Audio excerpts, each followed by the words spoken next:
Le agradezco mucho al doctor José Ramón López Portillo Romano, hijo del expresidente López Portillo, que esté aquí esta mañana en el estudio para que platiquemos sobre su libro de reciente aparición que se llama Tres Crisis. Ya comencé a leerlo y la verdad ya platicaremos de él, pero me parece un libro muy interesante porque abre la discusión sobre un periodo que fue y sigue siendo en muchos sentidos muy satanizado, que es el periodo del nacionalismo revolucionario, y que dio paso, justo terminando el sexenio de José López Portillo, al periodo llamado el neoliberalismo. De hecho, recuerdo que en una entrevista que le dio el expresidente López Portillo a la revista Proceso, él se declaró como el último presidente de la revolución. ¿Cómo está, doctor? Gusto tenerlo aquí en la cabina. Gran gusto, muchas gracias por la invitación. Voy a acercar un poco cómo no, el micrófono para que no perdamos muy bien. Palabra. Bueno, pues cuéntenos lo que lo animó a escribir este libro. Veo que tiene un prólogo de su director de tesis. Sí. En Inglaterra. Lawrence Whitehead. Yes. Lawrence Whitehead. Y bueno, pues me gustaría que me comentara un poco cómo surge esta idea. Sí, cómo no. Bueno, cuando termina el gobierno de mi padre, obviamente termina con una crisis.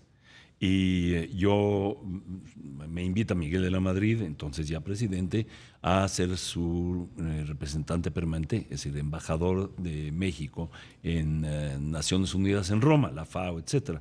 Terminando eso, decido que era tiempo ya de describir lo que había pasado al final de aquel sexenio y la crisis de la deuda, de la nacionalización de la banca.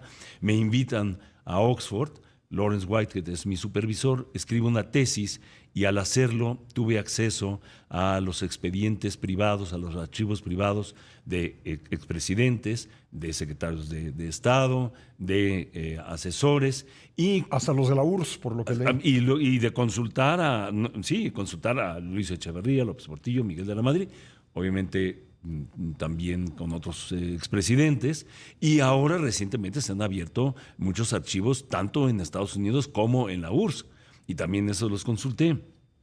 Entonces la importancia de esto es que ya había escrito yo un libro sobre la gran transición y la tecnología, pero me parecía que ahora hacía más sentido identificar las tres grandes crisis, los tres grandes ciclos en México, porque no hemos aprendido la lección.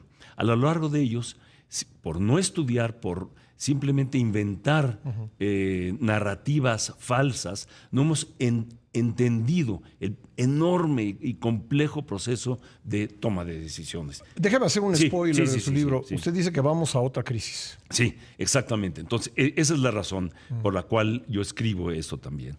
Porque tenemos que entender nuestro pasado, tenemos que entender cuáles son las narrativas falsas y cuáles son los esfuerzos que describen cómo suceden las cosas. Cuando uno toma decisiones bajo presión y bajo muchas referencias y problemas y ideas, ilusiones, cultura, etc. Es increíblemente complejo. Las decisiones de política económica y de política en general son colegiadas. Un presidente no toma una decisión porque se levantó de mal humor. Pero es el responsable al final, ¿no? Sin duda es el responsable, sí. Pero por eso digo colegiadas, y lo que describo es cuál es el proceso. ¿Cuál es el proceso que lleva a la toma de decisiones? Y después del nacionalismo, que fue vituperiado por el neoliberalismo, y se inventaron muchas narrativas falsas simplemente para legitimar también el neoliberalismo. Esto no funcionó, ya no funciona, eran corruptos, eran estatistas, eran despilfarradores. Entonces viene el neoliberalismo y ahora ¿de qué se les acusa? Discriminaron, se enriquecieron, debilitaron al país, debilitaron al Estado, etc. Y ellos ¿qué acusan? Pues la 4T es tal y cual. Todo esto no nos sirve para enfrentar lo que viene, y es justamente por eso interesante la pregunta que me hace. Estamos entrando en una era, en una crisis que es mucho más poderosa que cualquiera de las anteriores. Tecnoeconómica. Sí. Me imagino que se refiere usted, todavía no llego a esa parte, pero ya nos contará lo que desea adelantarnos del libro, pero me imagino que tiene que ver con el desarrollo de la tecnológico, con la Sí. inteligencia artificial, con la automatización, Sí. con muchos procesos así. Sí, exactamente. Es una derivada de mis estudios también de estos temas. Llevo 20 años en la Universidad de Oxford y en otras partes trabajando sobre esto, y del libro último que había escrito antes, ¿verdad? La gran transición, retos y oportunidades del cambio tecnológico exponencial. Ese que escribí hace ya 7 años, ya está sucediendo, y a un ritmo exponencial mucho más rápido y mucho más profundo de lo que yo me hubiera imaginado. Tengo que hacer un corte en un momentito, vamos a seguir platicando, pero preguntarle, ¿estamos preparados para esa nueva crisis?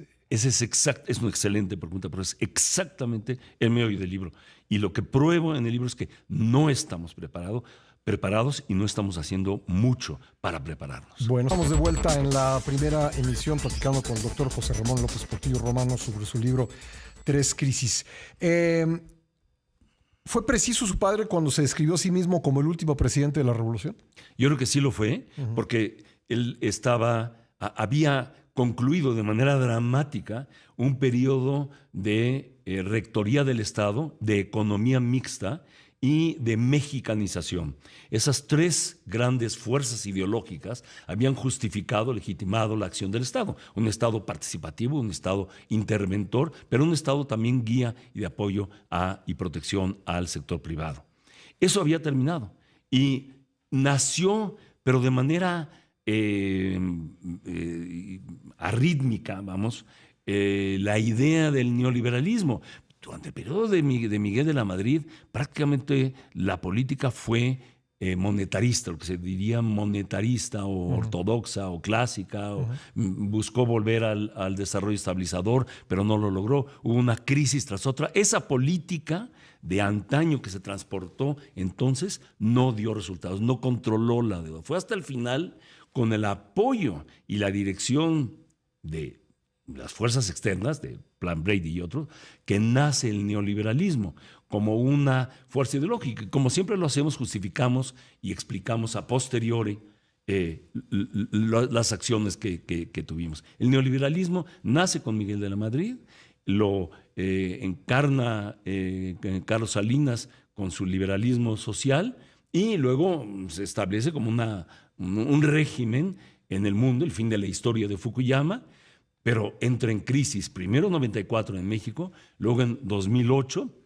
y finalmente se desmantela a nivel mundial y en México también. Ahora, hay quien piensa que estas políticas llamadas neoliberales fueron necesarias para reordenar lo que sucedió durante los años del nacionalismo revolucionario. Sin duda, pero también hay muchos otros ejemplos de países que no siguieron el tipo de neoliberalismo mexicano, que no fue universal, y que fueron más exitosos que México, tanto en controlar la crisis como en guiar el desarrollo hacia algo más sostenible. Entonces, nosotros, como también el nacionalismo económico, creamos un neoliberalismo mexicano con sus propias características, que carecía de política industrial, un esfuerzo por la innovación endógena, o sea, generada en México, por la educación de alta calidad, por la transferencia de tecnología, por un Estado de Derecho más firme. De hecho, el neoliberalismo utiliza todas esas características del nacionalismo económico y la fuerza del Estado para implantar sus estrategias. Y hace conciencia de esto después. Hay una expresión que utiliza aquí y que me gusta mucho, de una entrevista de Jesús Silva Herzog, que me dice: nosotros construimos esa etapa a golpe de crisis. Así fue. Cuando tú tienes a golpe de crisis, no tienes una estrategia. ¿Por qué escoge, porque yo creo que es bastante objetivo decirlo, después de leer Mis tiempos, que son las memorias de su padre, que los tengo aquí, ¿por qué escoge José López Portillo a Miguel de la Madrid como candidato del PRI y por supuesto como sucesor? Él mismo lo va explicando, mi padre lo va explicando, tenía muchas opciones, y la razón era que en 1981 se complica la situación económica imprevisiblemente. Lo que digo es, modelos extranjeros, nacionales, privados y otros decían: México va muy bien. Hay algunas cosas que están saliendo del lugar, el peso un poco sobrevaluado, la inflación no se está controlando, el gasto público quizás excesivo, pero es viable todo. Tanto que los acreedores internacionales y nacionales seguían haciendo cola para prestarle a México. ¿Por qué lo escoge? Porque él tenía principalmente dos candidatos. Un candidato si se deterioraba la situación política, eso al final de cuentas. Antes había muchos y todos ellos hombres que yo quiero y admiro muchísimo. Pero tenía dos, al final se queda con dos candidatos. Uno era Javier García Paniagua, en caso de que la situación política se descompusiera. El otro era Miguel de la Madrid, en caso de que la situación económica requiriera un ajuste. Un político y un economista. Un político y un economista. Sí. Y eso mismo lo describe él ahí, entonces, de manera que yo no lo estoy inventando. Yo no trato de no inventar nada. Ahora, ¿por qué no se cumplió la promesa de la administración de la abundancia? Porque, efectivamente, hay que remontarse. 1981, no existe el ámbito internacional financiero como lo conocemos, ni el comercial. Sí. El mundo es proteccionista. Estados Unidos está en guerra fría con la Unión Soviética y había habido dos grandes embargos. Lo que exportábamos a Estados Unidos era mínimo. Exactamente. Sí. Uno era 1973 y en 79 con el segundo embargo petrolero. Los precios del petróleo se van para arriba. ¿Y qué es lo que piensa? Ahí están los modelos. Yo me refiero ahí. Tú estás viendo un modelo que te dice, vas muy bien, es viable tu política. Hay que utilizar esos recursos para crecer o hay que utilizarlos para hacer otra cosa. Pero van a venir. Se perfilaba que los precios del petróleo iban a seguir subiendo. Dos cosas pasan. Y eso es la tormenta perfecta que ocurre. Dos cosas pasan internacionales sin el control. Uno, la política de Volcker, que continúa aumentando las tasas de interés internacionales para controlar la inflación, reducir la crisis en Estados Unidos y apoyar al dólar. Las tasas suben de 5% o algo así en 1977, luego van aumentando y radicalmente aumentan a 20-22 en 1981-82. Entonces, una deuda que usted está pagando, hipotequé mi casa y estoy pagando una deuda y de repente tengo que pagar 3 veces más por mi casa o por mi negocio. ¿Qué haces? Y después, la otra es los términos de intercambio y el precio del petróleo. Los términos de intercambio, las cosas que exportábamos, de repente se habían bajado de valor. Y el precio del petróleo, que todo el mundo pensaba iba a seguir aumentando, de repente, al final de mayo, principio de junio, se quiebra. $1.67 baja. Y con eso, todas las expectativas empiezan a cambiar. Y la gente se asusta. El precio está sobrevalorado, ahora sí hay que preocuparnos. El gasto público está excedido, ahora sí hay que preocuparnos. Entonces, eso es lo que ocurre. Y bueno, México se enfrenta de un momento a otro a una crisis y la administración de la abundancia simplemente se esfuma, ¿verdad? Porque cambiaron las condiciones. En ese contexto, la nacionalización de la banca fue, primero le pregunto, ¿una medida correcta? Y segundo, ¿fue una medida económica o política? Muy bien. Esa es muy importante pregunta y lo describo con enorme detalle. Y quien quiera saber lo que pasó detrás tiene que leer este libro, porque verdaderamente estoy basado en fuentes primarias, no en mis ideas y lo que yo quiero. Fuentes primarias, entrevistas, etc. La nacionalización de la banca fue una última instancia que se tuvo que tomar. Y se tomó porque si no se hubiera tomado, no termina México y el sistema financiero internacional se colapsa. ¿Por qué se colapsa el sistema financiero internacional? ¿Por qué el sistema financiero mexicano se colapsa también? Porque había llegado un momento en que simplemente no se podía pagar el servicio de la deuda. Cuando Silva Herzog y otros van a Estados Unidos a renegociar la deuda, a buscar un crédito jumbo, ¿verdad?, para rescatar esos últimos, los americanos dicen no. López Portillo lo escucha, le dice a Jesús Herzog, aquí murió Sansón y con él los filisteos, lo escucha la CIA, obviamente los vuelven a llamar, renegocian y salvan ese último momento, pero no era viable dado la conformación de la crisis. decisiones equivocadas en el pasado, efectivamente exceso de gasto y un cambio en las condiciones internacionales. Simplemente se hacía inviable. Pero había un factor más.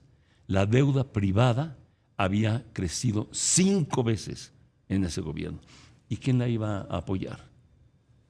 Se tenía que soberanizar. ¿Por qué la nacionalización no la rechaza la comunidad internacional? Porque se soberaniza la deuda privada. Imagínese a los bancos teniendo que negociar con cada uno de sus deudores. Hubiera sido una crisis espantosa. Esa es una razón, no fue por eso, pero fue una razón que la facilitó. ¿Por qué se nacionaliza la banca? Porque si no, no se hubiera podido, es lo que se pensaba, establecer un control de cambios.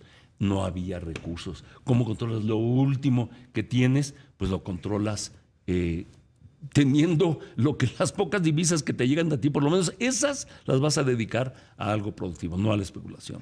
El gobierno de Miguel de la Madrid comenzó con una campaña abierta contra la corrupción, la renovación moral. Sí. ¿Qué tanto peso tuvo la corrupción en pues el desplome económico y en el cambio de modelo económico? Era simplemente un asunto de legitimación de su estrategia. Necesitamos un Estado minimalista, que es lo que mencionó, y necesitamos desacreditar muy rápidamente las políticas nacionalistas.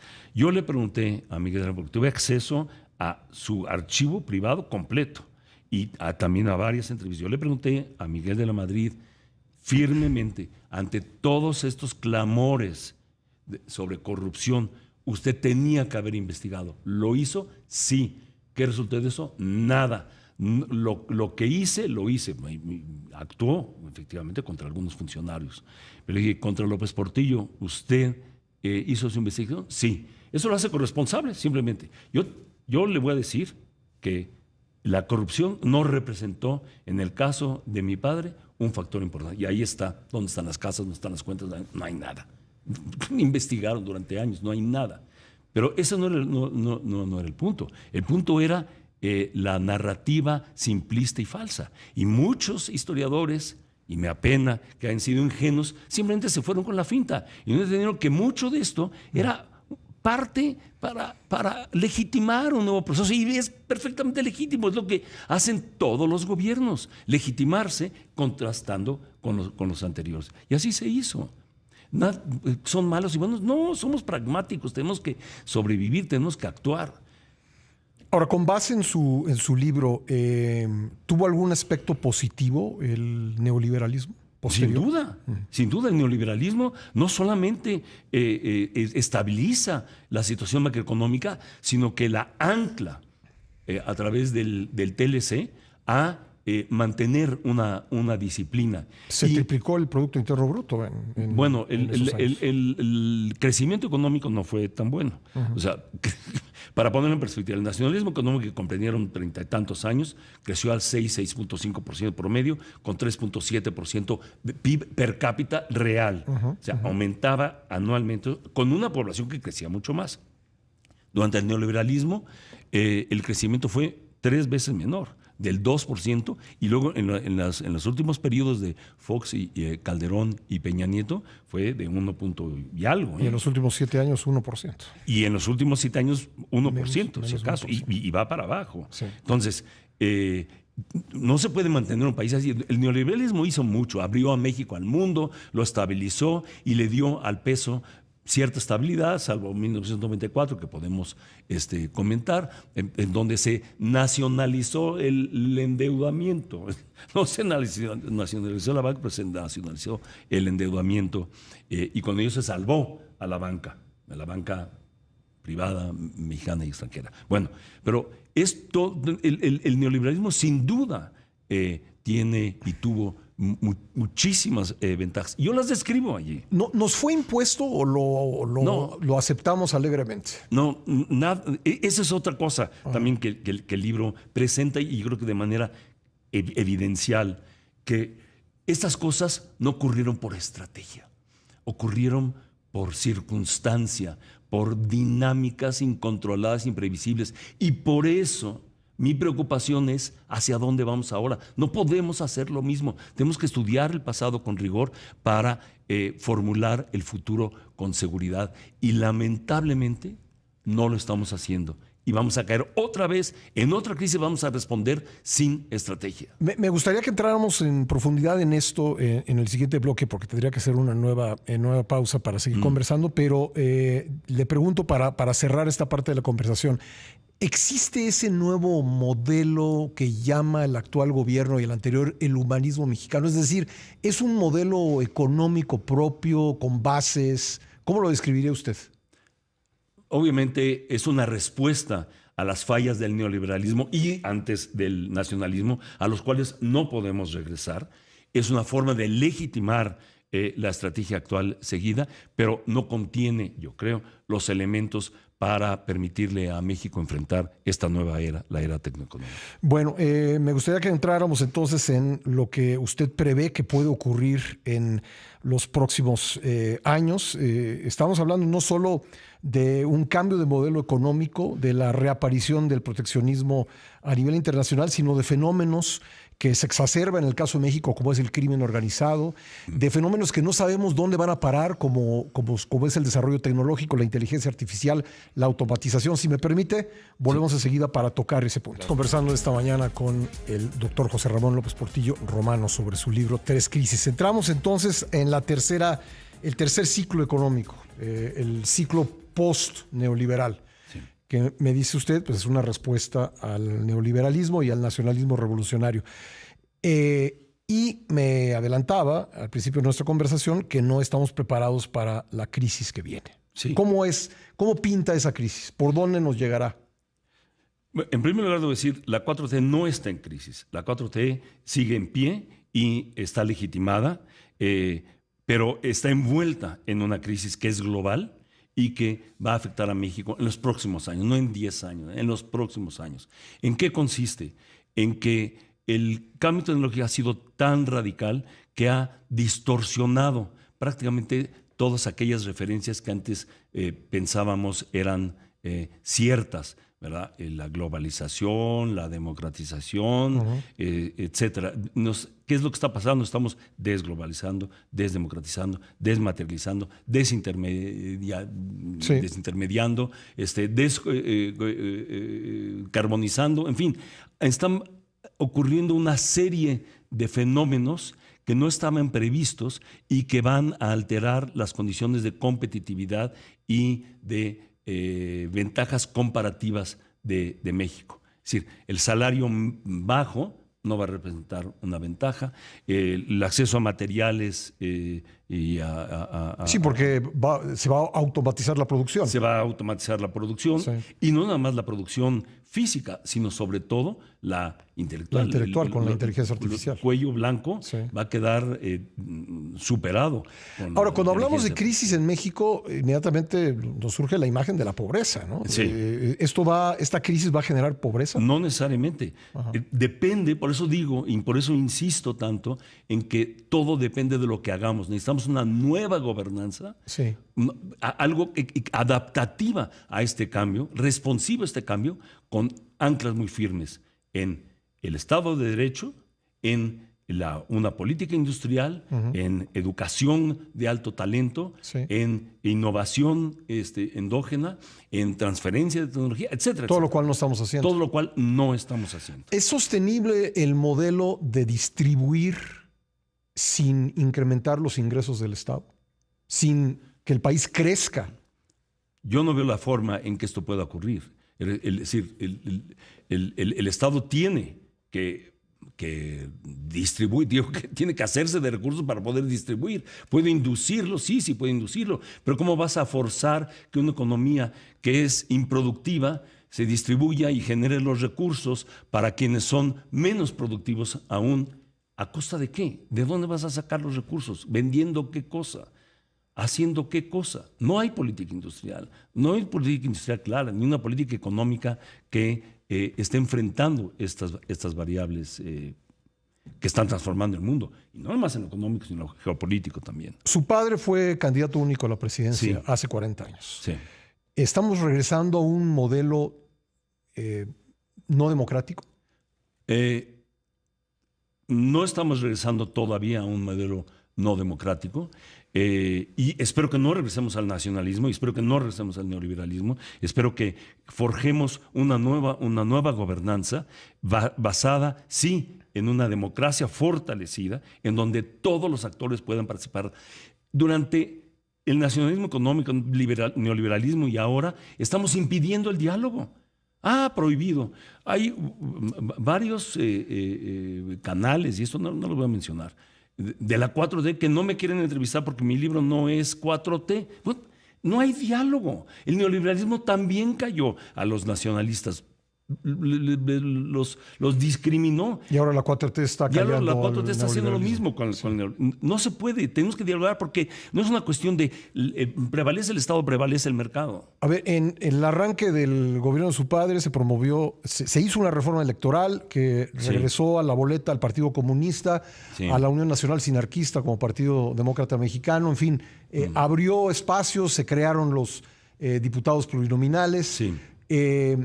Esta reforma electoral en ciernes, no la conocemos todavía, apenas nos la han esbozado, pero ¿le parece a usted que es un retorno a lo que había antes del 77? No es un retorno, y no puede ser un retorno porque, como lo describo también en el primer capítulo, el gobierno PRI tenía ciertas características de corporativismo, autoritarismo, semiautoritarismo, presidencialismo. Algunas existen, pero otras no existen. No se puede regresar entonces.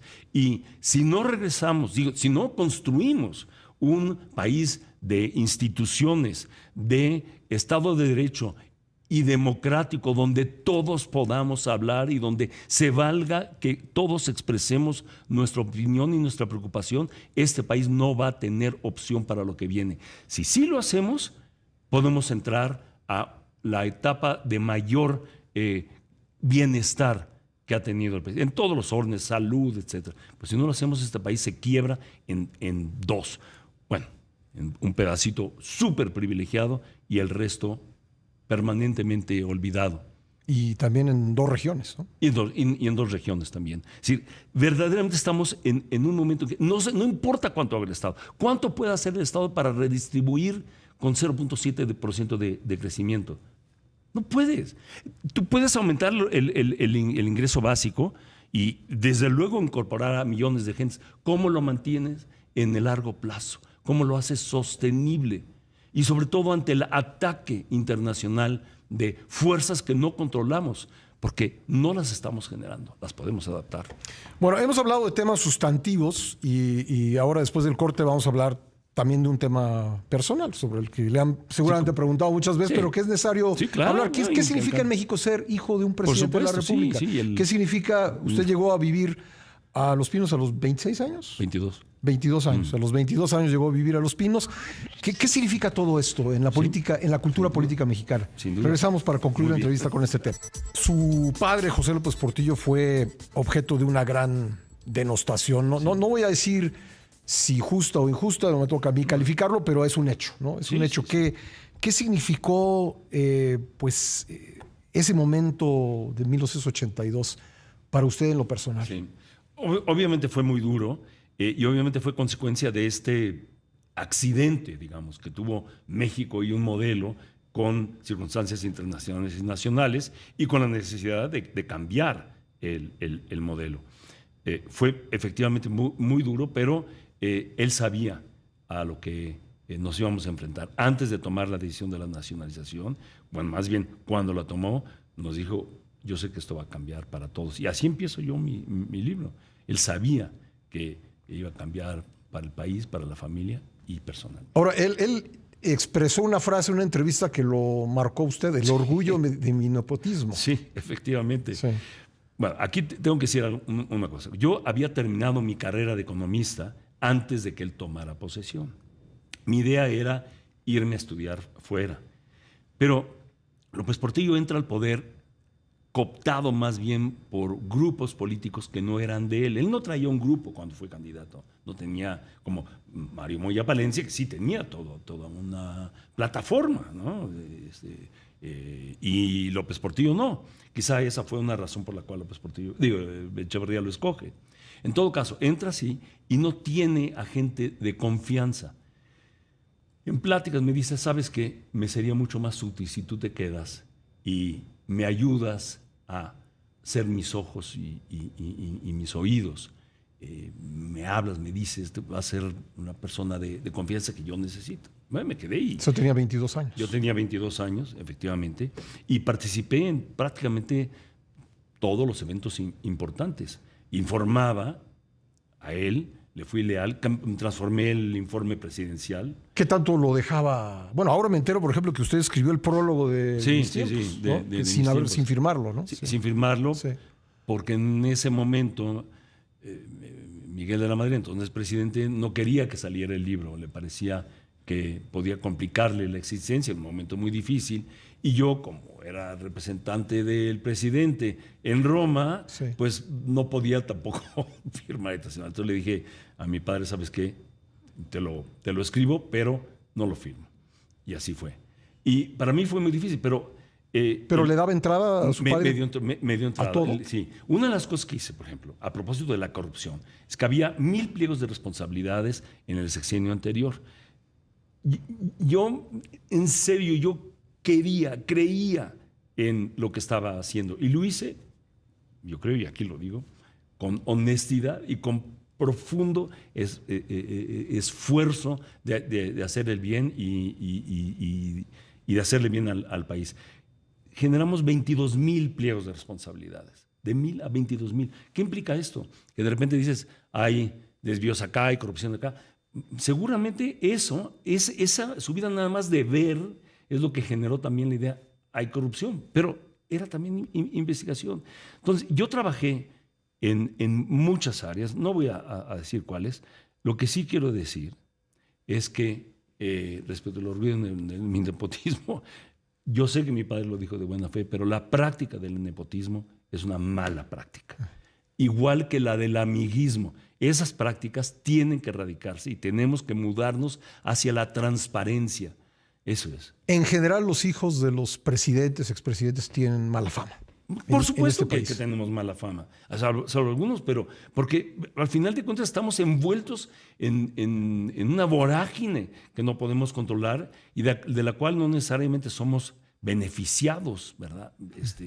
Hay quienes sí, hay quienes no. En mi caso no lo fui. En Estados Unidos, en Colombia, en muchos otros países, hijos de presidentes llegan a ser presidentes. En este país... En este país no ha ocurrido todavía. Estuvo a punto de ocurrir, pero no ocurrió con Cuauhtémoc Cárdenas. Sí. Pero es muy difícil. Yo lo repito, creo que la práctica del nepotismo y del amiguismo, que de otros sexenios, no voy a mencionarlos, se debe erradicar.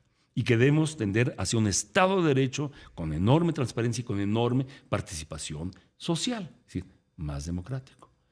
¿Y me siento orgulloso de lo que hice? Sí, porque lo hice bien.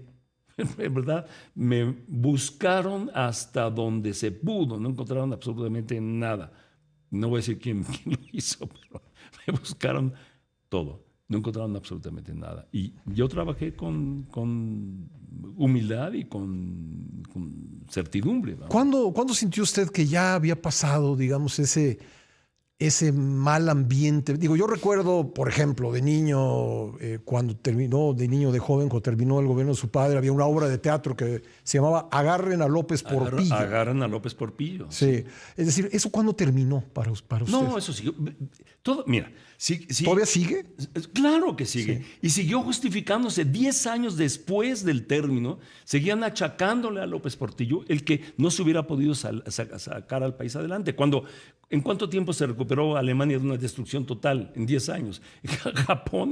Bueno, en ese gobierno se lo siguen achacando a Calderón, ¿no? Exactamente. No puede ser. No podemos ser así. Está bien justificar y legitimar nuestras acciones, pero hay que ser responsables y hay que abrir el diálogo. Ya tenemos que pasar de la etapa de niños y de adolescentes a una etapa madura. Usted plantea justo eso en su libro, que ya es tiempo, digamos, de poderlo sentar, analizar serenamente las cosas. ¿Se puede en este país? Se puede y lo pude, está documentado. Cada cosa que digo, no la digo yo porque se me ocurrió por defensa. No hago la defensa de nadie. Mi padre le molestó lo que yo dije de él.